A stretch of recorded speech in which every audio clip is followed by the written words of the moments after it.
So how is God at work in our most unproductive days, when it feels as though we've accomplished nothing and we fall so far short of our own plans and our own expectations? Those days are so frustrating to us, but they are never outside of God's sovereign power. It leads to today's question on what efficiency looks like in the first place. A very good question from a listener named Melinda. Hello, Pastor John. Thank you for this podcast. Back in episode 1115 about caring for those with dementia, you closed your remarks with this phrase, quote, "God's priorities for efficiency in this life are not ours," end quote. Can you please elaborate on this for me? I struggle mightily with time management skills, and I'm a homeschooling mom trying to balance kids' needs and activities, ministry, household duties, and sleep. I feel overwhelmed with the need to be efficient every minute when it does not come naturally to me. What should efficiency look like in the busy Christian life? I will explain what I mean by saying God's priorities for efficiency in this life are not ours. But let me say first, and right off the bat, that the reason I want anybody to know that is not so that they can get more done, but so that they do what they do in the right spirit.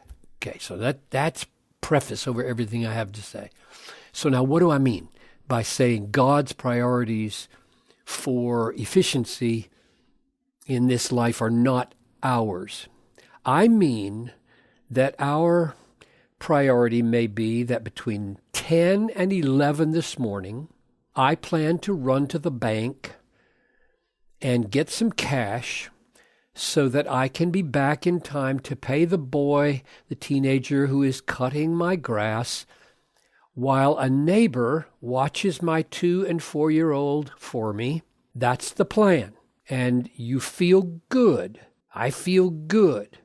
I'm making this up.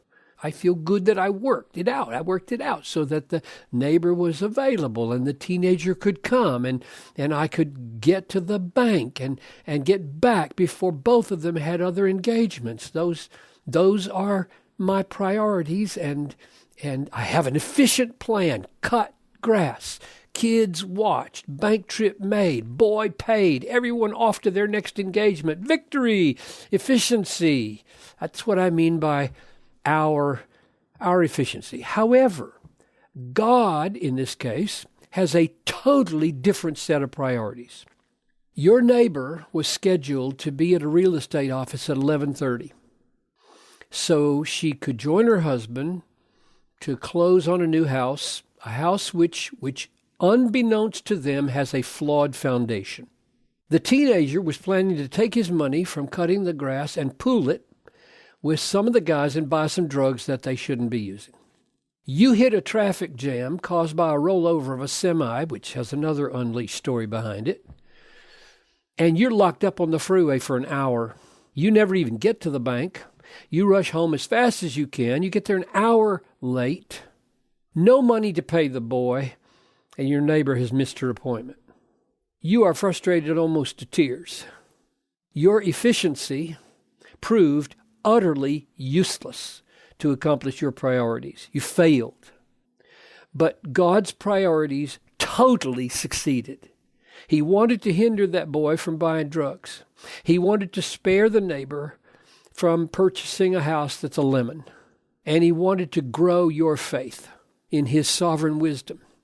Now that's what I mean by God's priorities for efficiency in this life are not ours.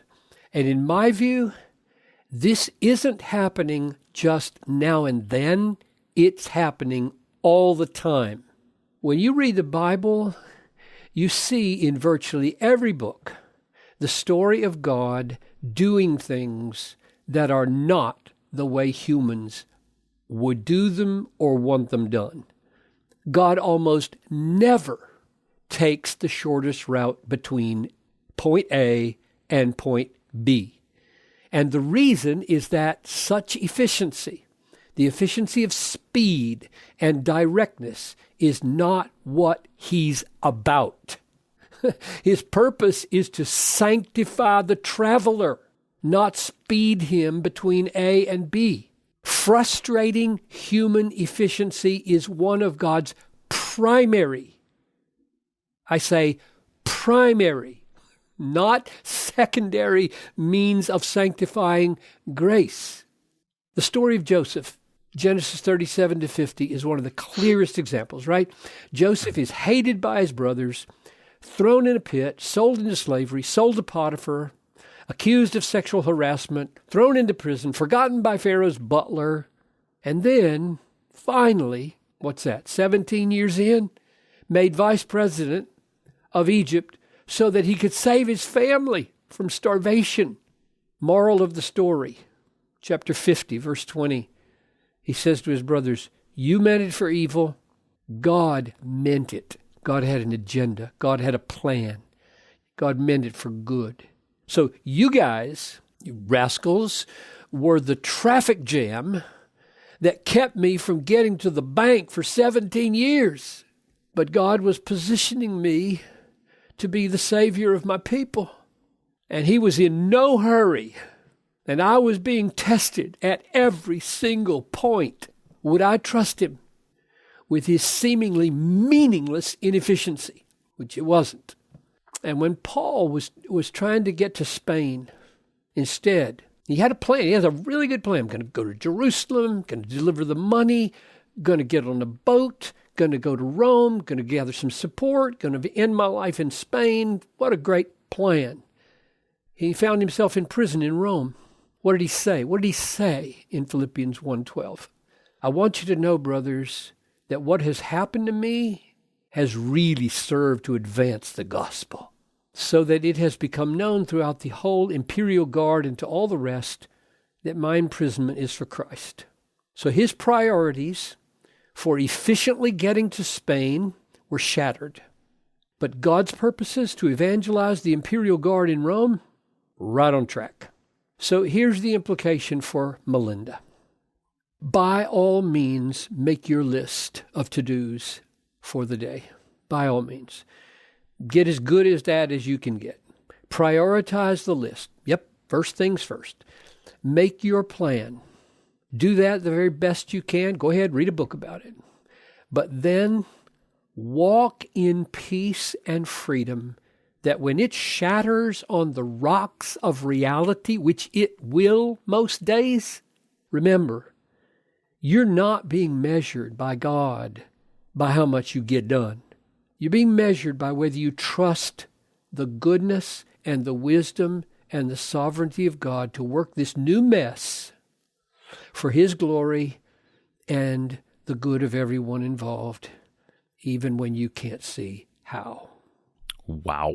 Now that would make an interesting productivity book. Thank you, Pastor John, for this God-centered perspective on efficiency and productivity in the Christian life. Frustrating human efficiency is one of God's primary means of sanctifying grace. I wrote that down, and I'm going to return to that, no doubt, by the end of this day already. Melinda, excellent question today. Thank you. As always, we appreciate those very articulate questions, Melinda, like this one you sent in. And thank you for listening and supporting the podcast. You can stay current with the Ask Pastor John episodes on your phone or device by subscribing through your preferred podcast catcher. You can also search our past episodes in our archive and send us an email of your own, even questions about daily productivity and what it looks like from God's perspective. Those are great questions. Do all of that through our online home at desiringgod.org/AskPastorJohn. Well, speaking of trying to discern God's will in the midst of our lives, does God feel distant to me because I messed up, because I angered him, because I made choices that made him mad and caused him to withdraw from me? It's a very common question we get from people when it feels like nothing in life is going their way. And it's a question we will tackle on Wednesday. Don't miss it. Until then, I'm your host, Tony Reinke. We'll see you then.